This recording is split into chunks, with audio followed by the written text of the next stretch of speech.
মুহররম শব্দের অর্থ সম্মানিত। ইসলামের ইতিহাসে এই মাসের সঙ্গে অনেক স্মৃতি জড়িয়ে আছে।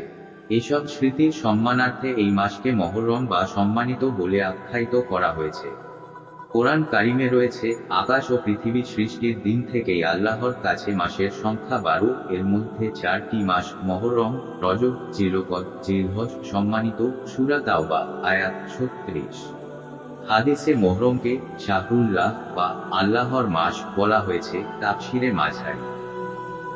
মহানবী সাল্লাল্লাহু আলাইহি ওয়াসাল্লাম এর হিজরতের বছরকে প্রথম বছর ধরে হযরত উমর রাদিয়াল্লাহু আনহু এর খিলাফতকালে ইসলামী সন গণনার সূচনা হয়। হিজরি সনের সঙ্গে মুসলিম উম্মাহ তাহজিব তামাদ্দুন ও ঐতিহ্যগতভাবে সম্পৃক্ত। মুসলমানদের ধর্মীয় বিধিবিধান ও ইবাদত বন্দেগী চান্দ্র তারিখের সঙ্গে সম্পর্কিত। তাই আরবি তারিখ চর্চায় রাখার জন্য হিজরি নববর্ষ উদযাপন অত্যন্ত গুরুত্বপূর্ণ। হিজরি নববর্ষ উদযাপন প্রিয় নবীজি সাল্লাল্লাহু আলাইহি ওয়াসাল্লাম এর হিজরতের বিরহ বিচ্ছেদ যন্ত্রণাকে স্মরণ করিয়ে দেয়, নবী প্রেমে উজ্জীবিত করে। আশুরা অর্থ দশম তারিখ। ইসলামী পরিভাষায় মুহররমের 10 তারিখকে আশুরা বলা হয়। পবিত্র আশুরা ইসলামের অন্যতম ফজিলতপূর্ণ দিন। সৃষ্টির শুরু থেকে 10 মুহররম তথা আশুরার দিনে অনেক তাৎপর্যপূর্ণ ঘটনা সংঘটিত হয়েছে।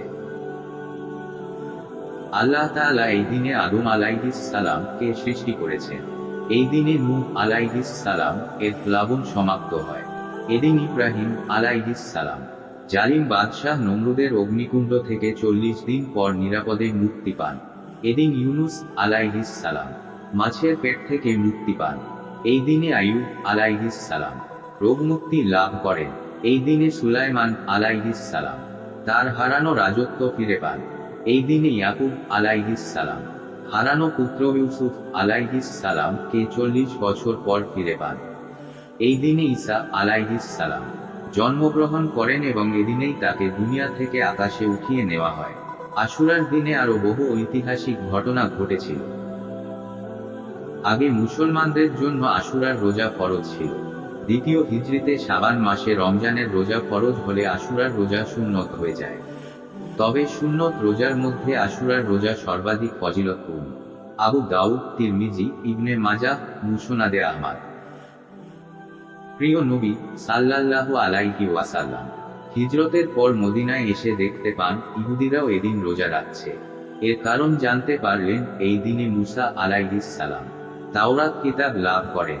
এদিনেই তিনি বনি ইসরায়েলকে ফিরাউনের কবল থেকে উদ্ধার করে নীল নদ অতিক্রম করেন এবং ফিরাউনের সলিল সমাধি ঘটে, তাই তারা এদিন রোজা রাখে।